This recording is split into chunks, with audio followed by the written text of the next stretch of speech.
A lot of times people want to get into all the technical details of things, and that's fine. But Ronald Reagan said that solutions to big problems are never easy, but they're often simple. So as you think about the future for our conservative movement in Minnesota and beyond, I hope you will keep first and foremost in mind these core principles and values. And I'll just give you a few examples. The first one is, we should remember where this all begins. We have a lot of conservatives who say, well, I'm a Tea Party conservative. We have some others who say, well, I'm a Ronald Reagan conservative. We have some others who say, I'm a mainstream conservative. We have others who say, well, I'm a fiscal conservative. We have others who say, you know, I'm just for making sure we have a limited government, and that's my perspective. Those are all good terms. We should celebrate and embrace all of them. But let's remember, it starts with being constitutional conservatives first.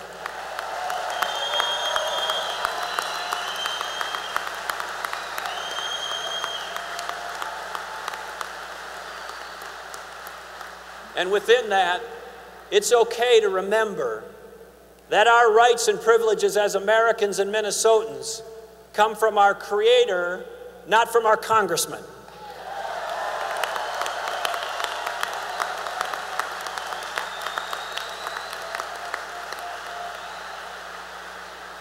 In the very first sentence, in the very first paragraph of the Minnesota Constitution, the founders of this state started the formal beginning of this state with these words: "We, the people of Minnesota, grateful to God for our civil and religious liberties." And then it goes on from there to talk about extending those blessings to future generations. So in the Constitution, let's remember where this all begins.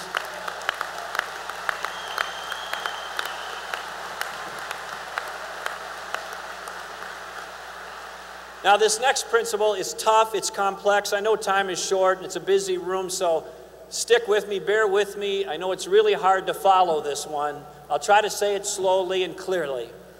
Are you ready? Here it is.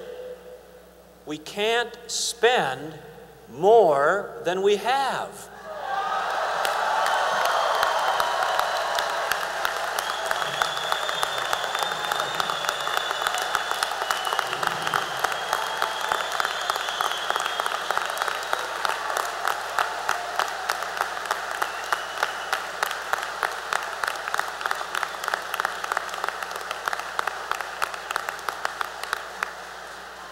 Mary and I were at the breakfast table this morning at the governor's residence. We were seated with my 11th grade daughter and my 8th grade daughter and my 91-year-old mother-in-law. Now, when I get home, she's going to give me the what for revealing her age. I'm sorry. But we had just seen a little news account of the finances in Greece. And as you know, they are out of money. They overspent for years and decades, and they are in big trouble. And that topic came up, and without any prompting, without any cajoling, my 8th grader said, "That's going to be America soon." And she's right in the sense that we cannot continue to live beyond our means in terms of government spending. Let me give you one measure of that. The federal government takes in about $2.2 trillion a year. Last year they spent $3.7 trillion. The total national debt is $14 trillion. But if you add up all of the long-term unfunded liabilities of the United States of America, our federal government, it's at least $70 trillion. Now, sometimes people have a hard time understanding the magnitude of trillions. 1,000 seconds ago is about when I started this speech. I know it seems longer, but it was just then. 1,000,000 seconds ago was about the middle of last week. 1 trillion seconds ago was 31,000 years ago. Ladies and gentlemen, these are important times. We need to have people in public life at all levels of government who understand you can't spend more than you have.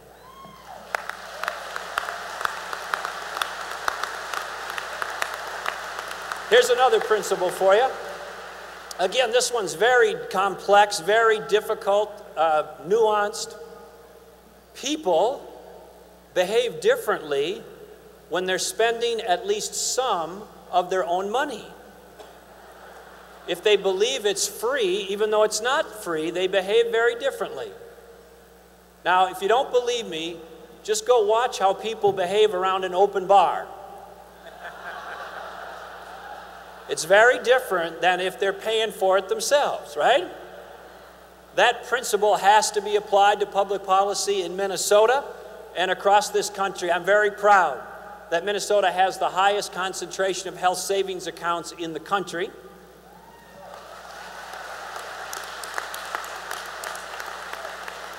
And that we have been leading the way in trying to have individuals and patients and families in charge of their health care in a marketplace rather than having the federal government take it over.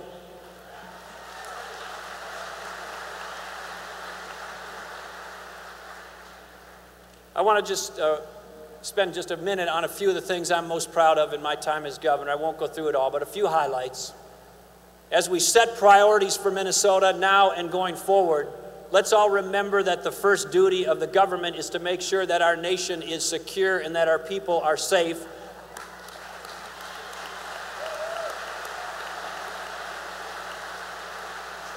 I'm very proud that over the last 8 years we have moved Minnesota into the position of being nationally recognized for being the most veteran-friendly, military-friendly, and support of members of the military and their families in the entire country.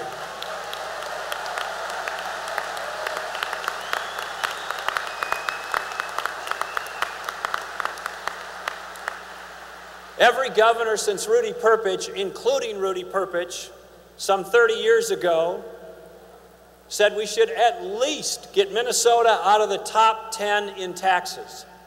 Nobody ever did. None of the other governors, none of the other legislators. We did under our watch. Minnesota's out of the top 10 in taxes.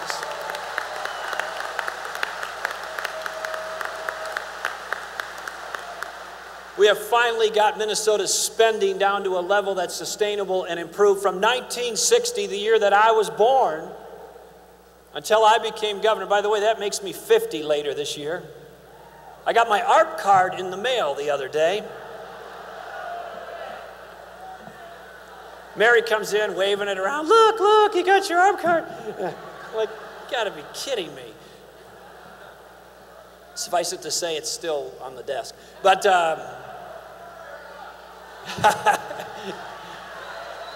I want to tell you, with respect to spending from 1960 until I became governor, the average 2-year increase in the state of Minnesota spending in the general fund of the state of Minnesota, 21% increase average for 40 years.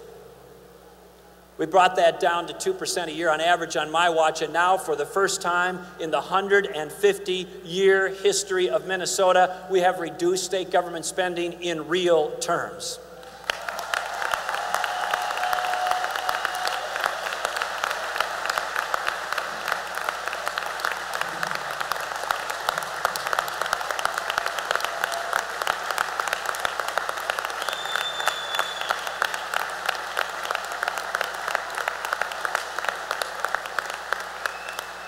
There was a report out the other day that on that measurement, Minnesota has reduced spending and contained spending as a top 5 state in the country. There are almost no other states that have reduced government spending more than we have during this last time.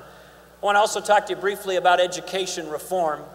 If the Democrats are so concerned about the children and about providing those who are disadvantaged an opportunity in life, then they should quit hugging the teacher unions and let the children's interest be put in front of the adults' interest in the state of Minnesota.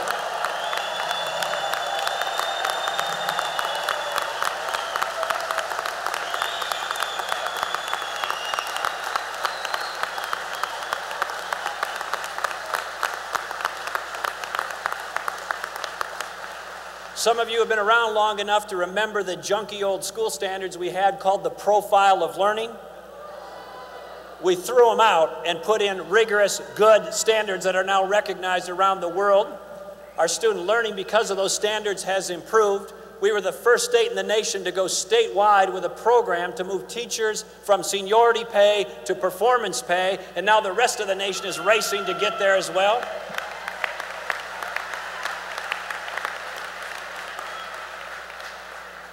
Our healthcare system in the country is in need of change and improvement.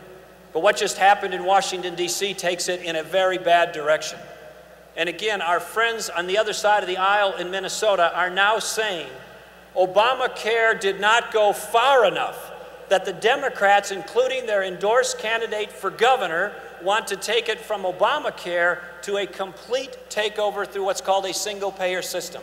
That's the wrong direction. If we want to be serious about health care reform, we need to do what we did with our state employees and say, hey, look, you can go anywhere you want. Your choice. But if you choose to go somewhere that's high cost and low quality, you're paying more. If you choose to go somewhere that's high quality and more efficient, you'll pay less. Guess where they go? 90% of them have migrated to higher quality, more efficient providers, and the costs in those programs have been almost zero for 5 years cumulatively. Put individuals in charge of health care, give them good information about price and quality, let them make the choice in a marketplace. That's how you reform health care in the United States of America.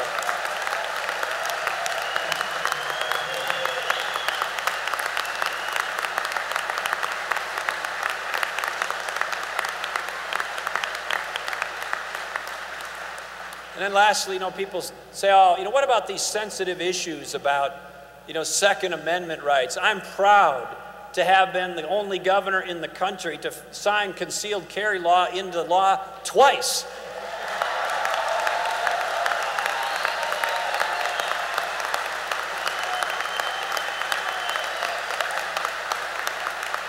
Once before the court challenge and once after. Now, there were people running around Minnesota, even some in our own party, or used to be in our party, who'd say, oh, it's going to be the Wild West, you're going to have shootouts, you're going to have all this craziness.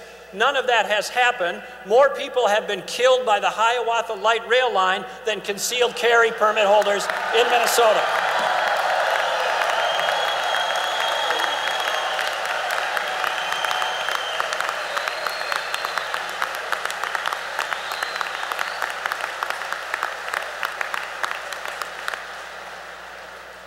And I'm proud to have stood for life during my time as governor.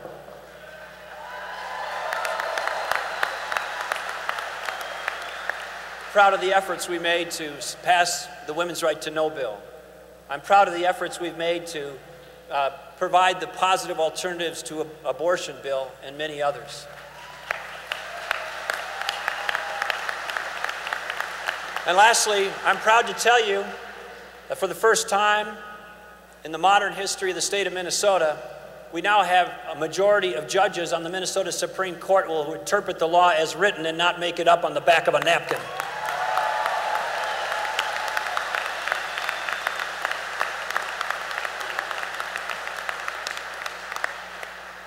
I want to just close and tell you that I'm very grateful to everyone in this room for the support you've given me and my family and my time as governor and as a leader for this party in our state. I started my time helping this party as a freshman in college, passing out Ronald Reagan brochures in 1980 on the West Bank of the University of Minnesota to people who didn't particularly like Ronald Reagan. It was good training for being a Republican in Minnesota. The culture here on the other side runs deep. The chattering class, the pundits, the institutions are all used to the notion that we will always have a left-leaning perspective. It's the land of Eugene McCarthy and Walter Mondale and Hubert Humphrey and Paul Wellstone and United States Senator Al Franken and so it's politically kind of a quirky state. But conservatives in Minnesota need to make sure that we continue on. When I first got elected, we had a prayer service in my first inaugural. My pastor got up and read from 1 Timothy. He thought that was appropriate because of my first name. In my second inaugural, he read from 2 Timothy. And he said that was appropriate because of my first name. And then at the end of the service, he said, remember, there is no 3rd Timothy. So I leave this stage and my time as governor very grateful to each and every one of you. I'm not perfect. I've made some mistakes along the way. And I've learned some lessons. I think I've got better over time as governor. But like all of you, I'm sure you look back and say, I wish I would have done this a little differently. I certainly have those moments too. But I believe that we have fundamentally changed Minnesota in terms of stopping the hemorrhaging, in terms of the reckless, irresponsible policies that pre-existed our time.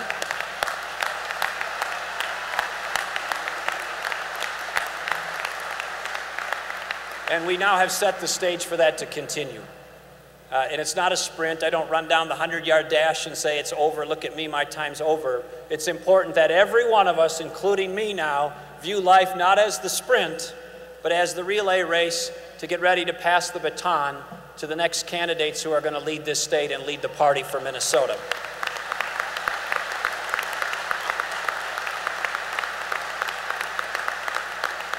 So I'm going to do all that I can to get that person elected. You'll have the choice to select them in just a few minutes. Start that process. Know that you have good people who are good-hearted with the right principles and values. You can't make a wrong choice. There's some differences in style and all the rest, but I know that you'll make a good choice for our party. And then very lastly, our state is a great state, not because of politicians, but because this state's filled with really good people. And